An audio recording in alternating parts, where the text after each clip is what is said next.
Happy March. I am filming this on March 1st, and so let's talk about all the books that I read in February. It was a great reading month, and so I can't wait to break it down with you.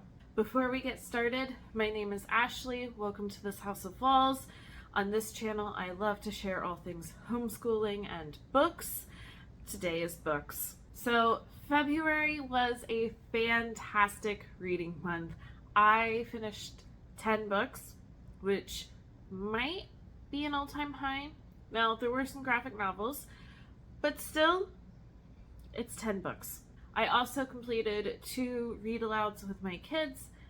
We also have 2 read-alouds currently going. So my grand total, like if you were to look at my Goodreads, I read 12 books for the month. I am only going to be talking about the 10 that I read in my February homeschool update. I will include the 2 books that we did as read-alouds. Alright, I'm going to take a sip of coffee and then kind of get into it a little bit deeper. So for my 10 books that I read, I have a little cheat sheet here. I completed 3,019 pages. Now those are just from the editions that I have. I actually physically go in and see how many pages are in each book. So that might vary from edition to edition. And my average rating was 4.6 stars. I finally had some 5-star reads. If you saw my January wrap up, I had not had a 5-star read. Now some of that could be me and my mentality that I was in at that point, but I'm really happy with finally getting some 5-star reads and making it 4.6 stars for my average. I did have one DNF, and that is Practice Makes Perfect by Sarah Adams. I got this on a whim to try out. It didn't officially make it on my TBR, but I had some time and so decided to pull it out and try listening to it. I did not get very far. Romance and I used to read a lot of romance. I don't read as much anymore, but I will say that clean romance definitely doesn't do it. I need a little bit of spice. Also, the main character in this, she was supposed to be like 30, and she just kind of acted like she was a teenager with just some of her mannerisms, her not letting other people say swear words around her. I didn't vibe with it. I didn't last very long. It was a DNF. I am carrying 2 books over to the month. I have started Cold Clay by Juno Black. This is the second in the Shady Hollow series. I am not very far. That is how far I made it. I made a different book a priority, and you'll see which one is going to be the last book that I talk about. And so I just didn't pick this one up very much towards the end of the month. And then I have another one. It's a little graphic novel that my son read and really, really enjoyed, and so he wanted me to read it, and that is The First Cat in Space Ate Pizza. So this one, it's really cute so far. I am, again, not very far. I just need to kind of make it a priority to sit down and read it, and this one will be done. I did read 2 graphic novels and finished them, and I really enjoyed it, and that is Garlic and the Vampire and Garlic and the Witch by Bree Paulson. They were cute. I finished them in one sitting.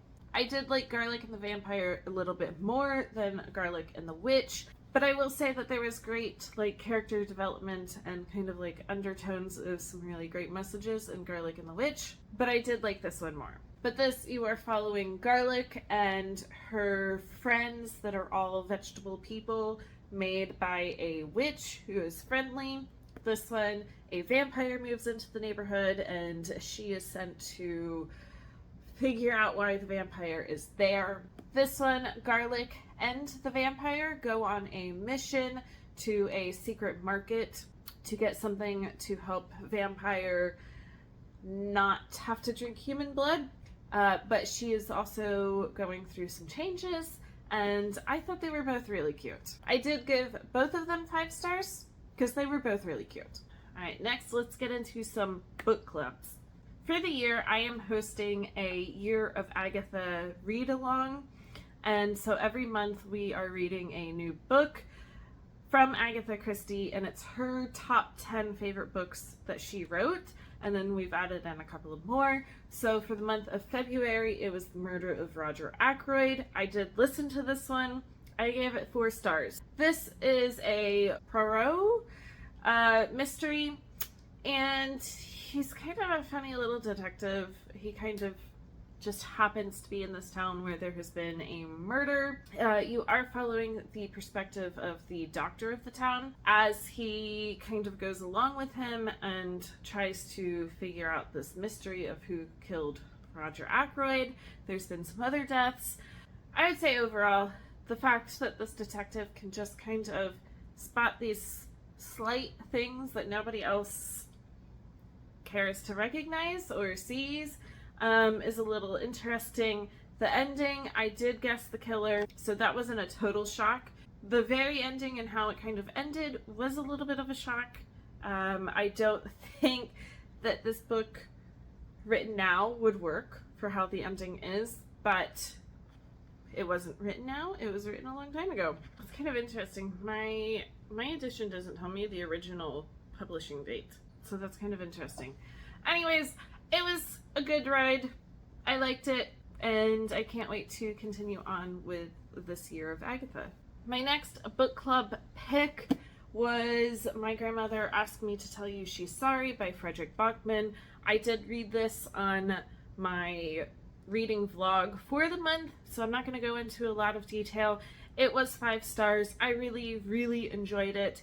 He is really good at writing quirky characters that are like wholesome, make you love them kind of characters. I will say I stand behind that. I think Elsa, the 7-year-old, I think she should have been written as just a little bit older, maybe like 10 years old, just to make some of her circumstances more believable. But this was a great book. My next book club book that I had to read was The House is on Fire by Rachel Beanland. Again, this was on my reading vlog, so I'm not going to talk a whole lot in depth about it here. I did give it 4 stars. It is drama and trauma from page 1 to the very end, but I liked the historical part of it. I think that the author's note really kind of tied in how she came up with some of these characters and how she developed some of these characters. It offered a great book club discussion, and it was a good book. My last book that I picked up for a book club it was the January book for ARG Schooling Book Club, and I didn't finish it in January. I had started it, but didn't finish it, but I did finish it in February, and that is The Witch and the Tsar. I did really like this. I gave it 5 stars. This is a Baba Yaga retelling. Now, looking at some of the reviews on like Goodreads, I can see why some people didn't like it, and that it didn't follow like the traditional Baba Yaga retelling. But the author's note in the back, she goes into why she had Baba Yaga go this route and not the traditional way. And that's because before like the 19th century, when men decided to finally write this book down, it had been verbal folklore. So the story has changed so much since then, and to base it just off of what was finally kind of written down in the 19th century isn't quite fair. So I did really like this. I think I want to check out more kind of Russian folklore stories. I tend to really like them. So this was a good one. Coffee break, and then let's talk about the last 4 books. Alright, my next 2 books, I don't really have, like, there's no category for them, but I do have Magic of Lemon Drop Pie. This also was in my reading vlog, so go check that out. I didn't finish it during the reading vlog, so I will say it was a solid 4-star book. It was good, it was sweet, there was good character development. I liked how it all kind of came together in the end. I liked the slight magical realism, and overall it was just a good book. My next one, it was a carryover from January, I just didn't finish it, and it was totally kind of a whim. I went on to Libby and found a book that was ready and available now, and so I just picked it up. It has been on my shelves for a while, and that is The Bookwoman's Daughter. I did give this 3.5 stars. This is the sequel to The Bookwoman of Troublesome Creek, which I did read a couple of years ago and really, really liked it. I don't know that I was rating books when I read that one, but I would probably give it a 5-star rating. This one, it just didn't quite hit that mark for me. There's something about that first book that was, there's so much trauma in it, but it was also, I don't know, you're getting to know the characters and everything like that. I will say this one, it throws you right into the trauma of this poor girl, and she can't catch a break. There's not many rosy parts of this book. Like, it all kind of works out in the end, but it was a difficult book. Then, my last little category of books is I did read 2 Book of the Month books, which is good. I have quite a big backlist of Book of the Month books to read. So, this one, it definitely is a backlisted book. I mean, kind of. It came out a year ago, so I finally read it. And that is Someone Else's Shoes by Jojo Moyes. I think, again, that this was kind of a whim. I think I got the audio on Libby and decided to actually pick it up and read it, and I'm glad that I did. I did give this one a 5-star rating. It would probably be, if I was doing like quarter ratings, it would probably be more of like 4.75. But it hit all the marks that I was wanting from it. It had a great cast of women that are in all kinds of different times of their life, and there was some great character development, some friendship forming, everything like that. It was a good read. Alright, my last book. It was a total whim to pick it up, but I had an extra like 2 days, and so I decided to pick up the audio for it, and that is Butcher and Blackbird. I talked about this on my reading vlog, and I did read the content and trigger warnings. Well, I read some of them. Some I cannot read out loud. I would say that this is a solid 4.5-star book. There are a lot of content and trigger warnings. Definitely read it. It is very, very spicy. Definitely the spiciest book that I have read in a long time. But it was good. 4.5 stars.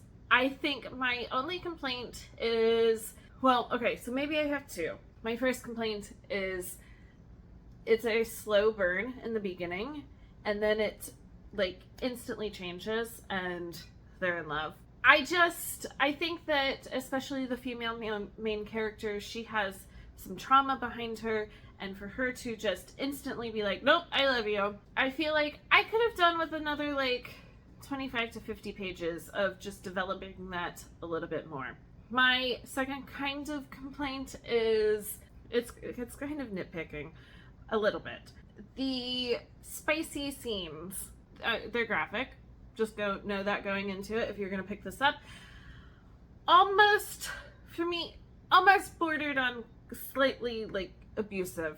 Now, they were both consenting adults. That were, there were safe words in place, everything. So, everyone was okay with it.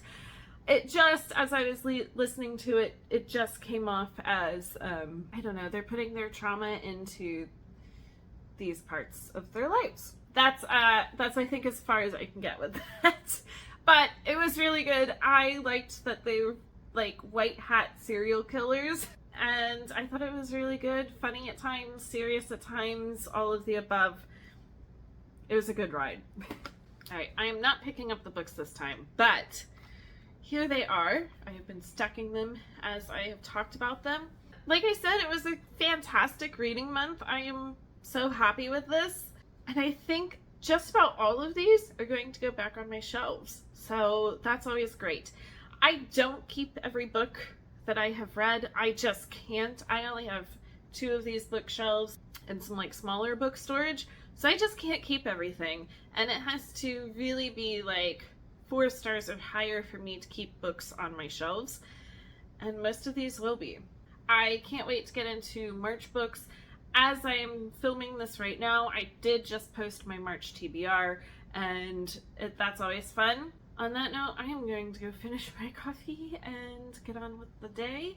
As always, if you like these types of videos or anything else that I post, Please make sure to like and subscribe down below, and I will be back for more soon.